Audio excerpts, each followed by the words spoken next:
A Bíblia é uma questão tão simples que eu não sei como as pessoas complicam. O dízimo, ofertas, não são uma obrigação. O dízimo era uma obrigação para o judeu porque o dízimo estava na lei. Por isso Malaquias diz: roubará o homem a Deus? Todavia vós me roubais e dizeis: em que te roubamos, Senhor? Nos dízimos e nas ofertas. O dízimo, sendo lei, era uma obrigação para o judeu. Então, se ele não desse o dízimo, ele estaria roubando. Só que é uma nação toda. Às vezes, para você ver, uma nação toda guardava o sábado, uma nação toda de Israel guardava os costumes da lei. O cara não trabalhava no sábado, o patrão podia obrigar ele a trabalhar. Então, é um contexto dentro de um lugar, né? Vamos supor, um país. Vamos colocar um país assim. E você pode perceber podemos perceber que isso é citado também por Paulo. Está escrito que ninguém deve contribuir nem por tristeza nem por necessidade, porque Deus ama o que dá com alegria. Então esse papo do cara não ter o dinheiro do gás e tem que dar o dízimo, isso não existe. A Bíblia condena isso. Você não pode contribuir por tristeza. Oferta é um ato de amor, é um ato da tua prosperidade, né? Dízimo não é obrigação. Quem é que quer assumir um compromisso acaba agradando a Deus, com certeza. Nunca foi obrigado a Caim e Abel darem ofertas a Deus, mas eles propuseram dar oferta, né? Só que a intenção de Caim para dar oferta é errada. Hoje em dia, muita gente oferta com a intenção errada. Qual a intenção? De receber, de ganhar em dobro, de que Deus vai prosperar, como se Deus fosse uma conta bancária. O erro está nas pessoas. O erro não está na Bíblia. Por isso que muita gente debocha da Bíblia pela atitude das pessoas. A Bíblia é escandalizada pela atitude das pessoas. Não vou para a igreja que Deus vai ter que abençoar a minha vida. A pessoa só vai para a igreja para isso. Nós estamos esperando o reino do anticristo para destruir o mundo e as pessoas estão preocupadas em ter casa, em ter carro. Você acha que Jesus morreu por conta de coisas materiais? Chega a ser ridículo isso. Tá? Então, a explicação correta você não vai ver da boca de falsos profetas. Eles não têm cuidado da ovelha porque eles são mercenários. O mercenário não cuida da ovelha, disse Jesus. Só o pastor que dá a vida pelas ovelhas. Eles não dão a vida, eles só estão interessados na lã, eles só estão interessados no que a ovelha pode beneficiar eles. Sendo que Paulo prega, foge dessas coisas. Os que querem ser ricos caem em laços, caem em tentações loucas e nocivas, que submergem o homem na ruína e na perdição. Na verdade, esses caras estão na ruína e na perdição, porque eles negaram a Deus. Na época de Jesus, na época que Jesus pregou na sinagoga, muitos creram que ele é o Messias, que ele era o Messias. Jesus disse isso. Mas não confessavam porque ficaram com medo de perder suas posses, seu lugar na sinagoga. Então, para você ver, o homem tem a capacidade de negar o seu Deus, aquele que está toda a vida dele centrada naquilo, né? Posso dizer assim, numa esperança, e ele consegue negar o Filho de Deus ali. E olha que no coração dos judeus havia aquela questão de esperar um Messias que viesse guerrear. Só que Deus manda um Messias sofredor. E eles não entendem que Jesus está guerreando numa esfera muito maior. Ele está garantindo vida eterna. Ele está garantindo dons, porque ele não se expulsava demônio no Antigo Testamento. Então ele está botando o nome dele como sendo o acima de todo nome. Isso é citado em Hebreus. A Bíblia ela se encaixa. Jesus está falando do ministério espiritual, ele está falando de uma luta espiritual, que o homem está numa luta espiritual, onde o demônio sai e volta com 7 piores. É por isso que o cara às vezes está enfiado nas drogas, o cara não larga cigarro, não larga porque você não sabe que tipo de opressões do mundo maligno vem sobre a vida do ser humano. Todo ser humano está submisso a esses ataques, né? Para que ele não enxergue a luz que é em Cristo. O objetivo do mal é desviar você desse entendimento verdadeiro. Se existe toda essa discrepância entre religiões, essa briga toda, o objetivo central é que você não entenda a luz que é em Cristo. Porque o dia que você entender, as leis de Deus vão ser escritas no seu coração e você vai conhecer a Deus. E aí, mano, não importa mais que tipo de pessoa venha falar com você. Às vezes eu nem sei porque eu perco tempo com o ateu. Quem não está disposto a aceitar o evangelho, a gente tem que sacudir a sandália dos nossos pés, porque a gente não pode dar nem ibope para esses caras. O nosso erro é ficar tão preocupado. Nós não temos que estar preocupados em convencer um ateu de que ele tem que servir a Deus. Porque o evangelho é um benefício. Você não sai da tua casa para pegar o teu Bolsa Família não para tu ver se o governo não leva. Não vai na Caixa Econômica pegar teu PIS para ver o que acontece com ele. O governo leva. O evangelho é exatamente isso. É um benefício que se você não pega, você perde. Exatamente isso. Então Jesus não está aqui forçando a barra para as pessoas virem para a igreja. A igreja de hoje é uma forçação de barra. Tem que ter churrasco, tem que ter festinha. Irmão, a maior festa é no teu coração. A maior alegria é o Espírito Santo. Jesus morreu para te dar o melhor. Então, o mínimo que você pode fazer é levantar esse teu traseiro daí e buscá-lo. O mínimo que você pode fazer. Não foi fácil para o cego que estava lá na beira do caminho, não. Jesus deixou ele clamando lá, igual um desesperado. Mas Jesus queria dar uma lição. Jesus queria mostrar que como é a fé, que a fé não vê circunstâncias, que a fé te dispensa de qualquer ato contrário.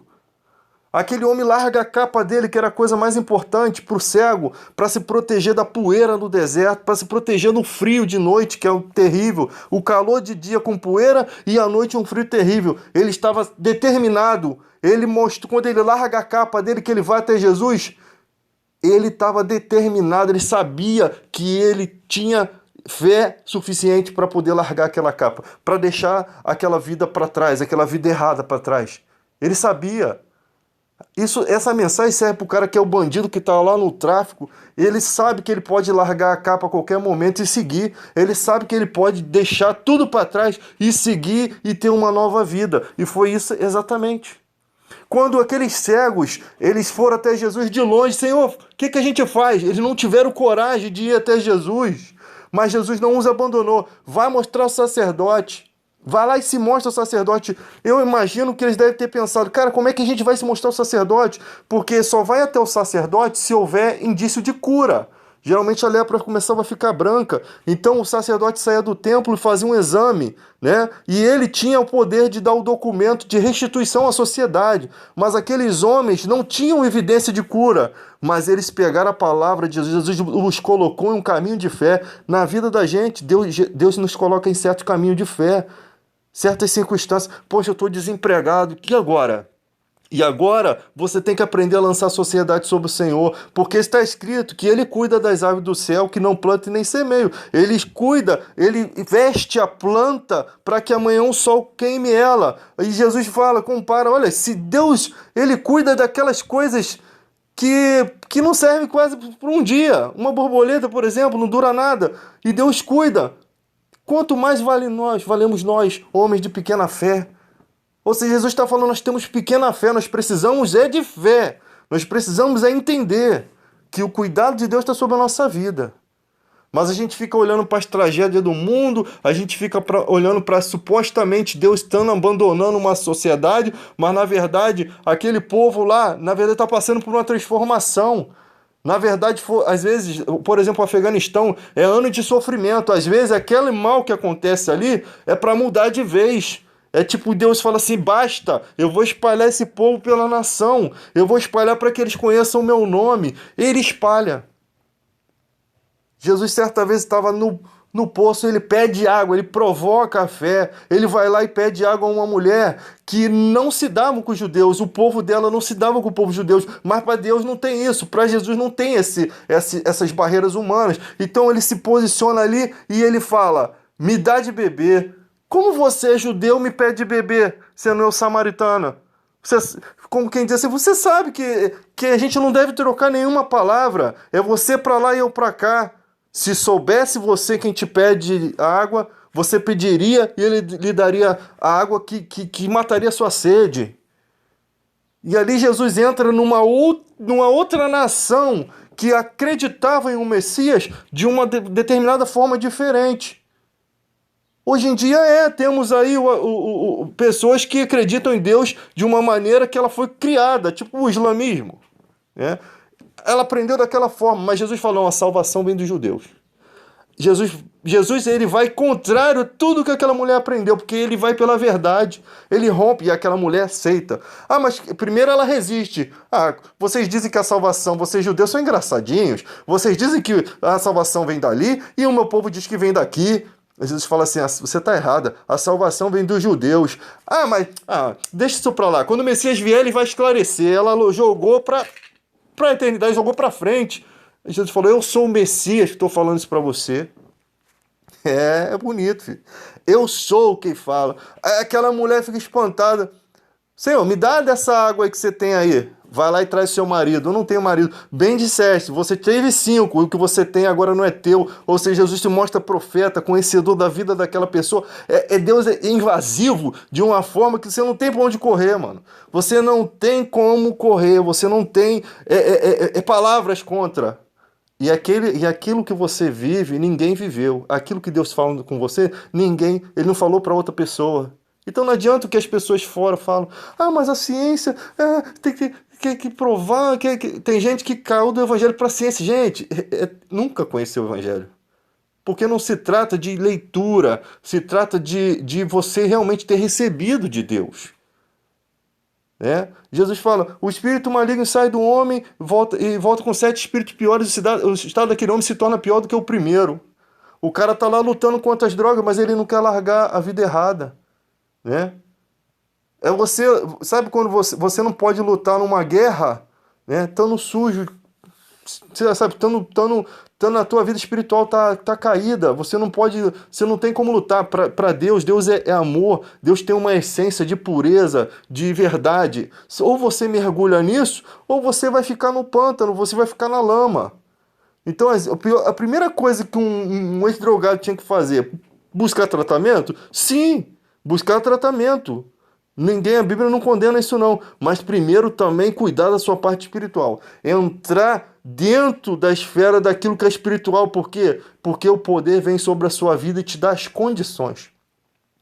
Você não tem um intercessor na sua vida se você não tem o Espírito Santo. Se o homem não sabe orar como convém, é muito capaz do homem achar que Deus não está ouvindo, ou às vezes não sentir que Deus está falando, sendo que fé não tem nada a ver com sentimento. Você precisa apenas crer que Deus te ouve.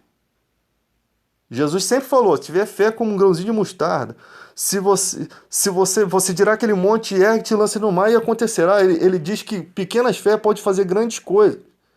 Sabe? Tudo é possível aquele que crê.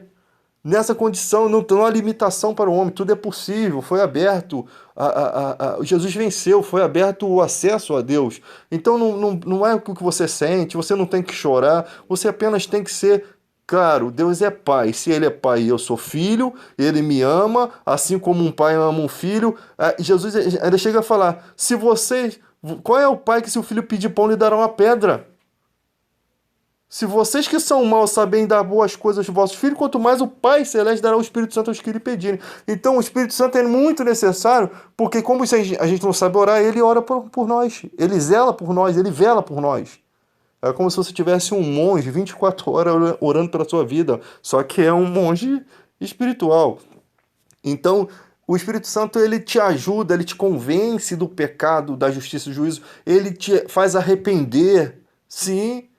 Se a gente se arrepende, é o Espírito Santo que está causando isso, sensibilizando o nosso coração, orando para que nosso coração seja quebrado, coisas que ele consegue ser ouvido por Deus. Nós não sabemos, nós não precisamos, muita coisa na Bíblia a gente não precisa entender.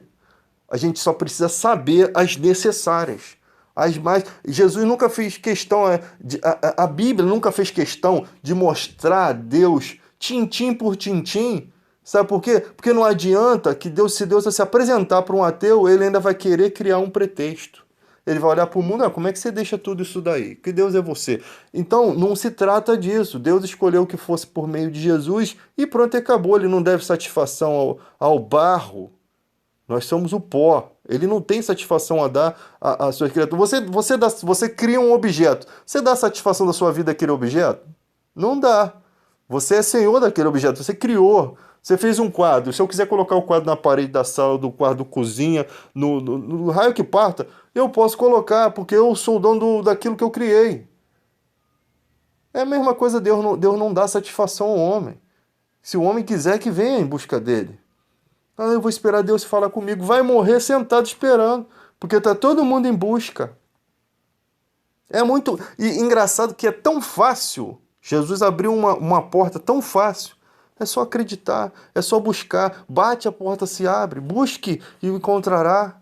Aquele que pede recebe, aquele que busca encontra, aquele que bate a porta se abre. Deus é galardoador dos que o buscam. Deus ainda vai ajudando. É lógico que também ele diz que quando você vai buscar o evangelho, vem perseguições, porque o diabo, ele não deixa de ser diabo, ele vai perseguir a verdade, ele vai perseguir a semente. Então a verdade sendo pregada vai ter aflições na sua vida, vai ter lutas para você parar, para você desistir, para você ver que não vale a pena. É uma resistência, mas isso não é para sempre. Então, cara, às vezes eu vejo o Brasil, por exemplo, se cercou de muitos falsos pastores, cara. Sustentou essas pragas, eu chamo de pragas, porque isso que atrapalha o Brasil. E fica um monte de gente alienada, vivendo uma fé que não tem nada a ver, que sabe? Tem os soberbos que têm conhecimento, que se enche de soberba, né? Se acham melhores, e tem os alienados. Na verdade, todos são alienados. O soberbo que se acha acima da média, que acha que não precisa mais de nada, que não é pecador, que é, sabe, bam, bam, bam, e agora Deus tem que ser o servo dele, Deus agora tem que ser o garçom dele, o masterchef, ele tem que ter tudo do bom e do melhor, senão ele é igual uma mariquinha, fica, ai Deus, por que isso está acontecendo? Será que... Mano, que coisa ridícula. Se você comparar a vida de hoje com a vida que Paulo vivia, Paulo desesperado, falando, gente, prefiro que vocês não casem, mas é melhor casar do que viver abrasado. Eu digo isso, não porque eu não quero mal de vocês, mas eu digo isso por conta da presente tribulação. Os cristãos estavam sendo massacrados no Coliseu, os cristãos estavam sendo lançados na cova dos leões. Então Paulo quis preservar o sofrimento daquela família. Você imagina você ver seu filho e sua mulher sendo jogados na cova dos leões. Então era uma época que era melhor viver solteiro, mas não era uma obrigação. Não era uma imposição, né? Às vezes eu fico imaginando, tem cara que fala assim, tem igreja que fala assim, não, tem que guardar o sábado. Olha só, meu filho, o sábado em Israel, o patrão guardava o sábado também, não podia te obrigar não, senão ele era apedrejado. Era uma lei, Deus não ia colocar impor uma lei numa geração que você sabe que não tem. Hoje em dia, se bobear, ainda rouba o teu domingo. Não tem como, Deus sabe. Você precisa sustentar a tua família. Você precisa juntar o milho, como os discípulos fizeram, para comer. Era necessário, eles comer, estavam com fome. Davi entrou dentro do tabernáculo ali, do templo, e comeu os pães que não era lícito ele comer. Os pães da proposição, que não era lícito, ainda deu para os seus servos. E Davi estava vindo da guerra, com fome. Ele tinha que morrer de fome? Então pensa no que Jesus falou. Ele falou exatamente isso para quebrar paradigma. A lei, ela foi feita por causa do homem, para beneficiar o homem, para o homem ter descanso. Não foi para forçar o homem a ficar alucinado, alienado, não. Então Davi teve fome, foi lá e fez uma coisa ilícita por necessidade. Se começar uma guerra aqui, não vai roubar o Guanabara não, meu filho? Acabou o mundo. Chegou na época dos alemães lá, o dinheiro desvalorizou. Os ricos ficaram pobres. E aí o que você vai fazer? O mercado não vai poder vender para ninguém mesmo, aquilo vai apodrecer. Então o que as pessoas fizeram foram saquear comida. Então numa época de situação extrema, Davi teve que comer os pães da proposição, que não era lícito, e Deus não castigou. Então as pessoas têm uma dificuldade de aprender. Ah, tem que guardar o sábado. Cara, vamos supor, de 1000 igrejas. Já viu a porcentagem de igreja que acredita só no sábado? O Espírito Santo está nas igrejas. Como que só uma pequena porção entende de uma forma e uma grande porção entende diferente? Qual é mais fácil estar certo? 99% ou 1%, gente? Sabe? Qual é mais fácil? Se o Espírito Santo está na igreja, né, nas igrejas, qual é mais fácil? De estar a maioria certa ou a maioria errada? Né? Eu sei que isso não vale para questões políticas, né? Mas nessa questão de sábado, com certeza, porque é uma questão bíblica, com certeza não se tem necessidade de guardar o sábado. Na verdade, você tem que guardar todos os dias da sua vida. Você tem que estar. Porque Jesus não. Se Jesus voltar no domingo e você estiver só guardando o sábado e no domingo fazendo besteira, o que adianta? Eu acho que é alguma tentativa das igrejas de ser diferenciada. E a Bíblia fala, falais toda a mesma coisa. Tem igreja que quer se diferenciar tanto. E isso já aconteceu quando Paulo fala de Emineu e Fileto, que começaram a corromper a fé. Eram mestres das igrejas e começaram a pregar que a ressurreição já tinha acontecido. Então Paulo fala, Emineu e Fileto estão corrompendo a fé por objetivos pessoais. Com certeza estava querendo dividir a igreja para se beneficiar delas. E o ser humano faz isso. Ele se divide porque ele quer se beneficiar daquela situação. Eles veem que tem condições filosóficas, né, que eu não vou falar nem teológicas, para poder comandar, e aí eles comandam da maneira deles. E ali o Espírito Santo já não está mais com eles, porque eles romperam uma coisa que é importante, a unidade da igreja. Outra questão, não, ninguém igreja de quatro paredes, Jesus pregava, ia pelas ruas, não tinha igreja. Então tá bom, meu amigo, não temos igreja, mas eu vou botar 12 discípulos enfiados na tua casa e eles vão conviver com você 24 horas. Foi isso que Jesus fez. Ele andou com os 12 discípulos para lá e para cá, ensinando eles até eles se aprenderem. Então, se você acha que não deve, se você fizer isso, você está fazendo mais do que quatro paredes. Porque igreja não é divulgação da palavra, gente, só. Igreja é cuidado dos irmãos, cuidado com o amor, cuidado com as ações, cuidado. Todos os dias você dá uma mensagem de fé, todos os dias você se enfraquece. Então, todos os dias a pessoa precisa receber uma mensagem de fé. Então, eu posso botar ela para bater todo dia na porta da tua casa, para você ensinar ela, para você ajudar? Você não vai conseguir. Tem 30 membros da igreja. Se os 30 for lá para te buscar para conselho todo dia, você vai ficar doido. Quem vai precisar de um psicólogo é você. Porque é tanto problema, é enterro, é gente que morre, é gente que está doente, precisa de ajuda, você tem que mover a galera, né? É gente que sai da igreja por qualquer motivo. Uma outra questão, não obrigue ninguém a fazer obra. Obra é amor. Se não tiver amor, não obriga. Não precisa obrigar. Porque Jesus não quer ninguém obrigado. Se vocês querem ir embora, aí, ó. Quer ir com eles também? Quem não comer da minha carne e não beber do meu sangue não tem parte comigo. Que isso? O que está acontecendo aqui? Pedro estranhou a situação. Mas, ó, se Jesus está falando, eu não estou entendendo o que ele está falando. Eu sei que isso é um absurdo aos meus olhos. Mas Jesus, é o Filho de Deus. Quer ir também, Pedro? Para onde iremos, Senhor? Só tu tens a palavra de vida eterna. Ou seja, Pedro não precisa entender o que Deus está fazendo. É igual no mundo, cara. Isso dá uma mensagem para o mundo. O mundo está acontecendo coisas, tragédias. Eu não preciso entender o que Deus está permitindo ou fazendo. Eu preciso entender o seguinte, que Jesus me falou, Deus é amor. Imagina se tudo isso aqui fosse uma ilusão e cada pessoa estivesse vivendo uma vida independente, como numa Matrix, e depois cessasse tudo e isso tudo fosse uma maquete, né? Um filme, onde você é o único protagonista ali da história. E ali você vai ver que tudo aquilo que aconteceu de maldade era tudo uma ilusão. Imagina, não tinha nada de real. Deus continuaria sendo amor e você com a cara de idiota, com a cara de tacho. Você não sabe o que Deus tem preparado, você não sabe como que Deus age. Então não preciso saber, eu preciso saber o que Jesus me falou. Isso é fé. Certeza das coisas que se esperam certeza das coisas que se esperam e a prova das coisas que não se veem. Então eu creio que Deus é amor. Eu não posso não entender como funciona tudo, mas eu tenho que deixar nas mãos dele, ele é Deus. É isso que nós temos que aprender. É assim, é dessa forma que tem que crer? É dessa forma que eu vou crer. Fé é determinação. Jesus mandou mostrar seu sacerdote? Mandou, então vamos. Quando eles foram, os leprosos, quando estavam indo, foram curados. Porque não era chegar lá, era tomar uma posição de fé. Às vezes, o que neutraliza, estou desempregado, aí as ansiedades começam a tomar conta. O que neutraliza é lance suas ansiedades sobre o Senhor, ele tem cuidado de vós. No outro dia vem tudo errado, tá faltando as coisas. Cara, quando você faz, é como se virasse a chave do carro. Lógico, não uma areia, né? Não um Peugeot, mas um carro que funcione. E nem um Opala que bebe muito. Você virou a chave do carro, com o carro todo funcionando, você virou, ele ligou. A fé é isso. Você ligou a fé, acabou.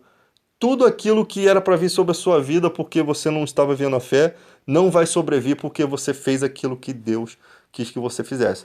Aquela mulher disse: eu vou tocar naquele manto. Se eu tocar, eu vou ser curado. Ela propôs no coração, ela criou um caminho de fé para ela. Com certeza Deus gerou aquilo no coração dela, sem ela saber. Deus tem formas de nos mover sem a gente entender, né? Que eu percebo ali. Então, se eu tocar, quando ela tocou, estancou o sangue. E ela foi saindo de fininho para ganhar a cura, vou meter o pé. Mas ela não fez isso sem querer, por querer, não, ela não queria que descobrisse que ela estava impura. E ali Jesus falou: quem me tocou? Jesus precisava dizer para ela que o que fez aquilo foi a confiança dela, foi o que ela botou no coração, foi a fé dela. Ela precisava sair dali conhecendo a fé. Alguém me tocou, sai o poder de mim, ou seja, fé extrai poder de Deus. Só isso. E chega de falar por hoje.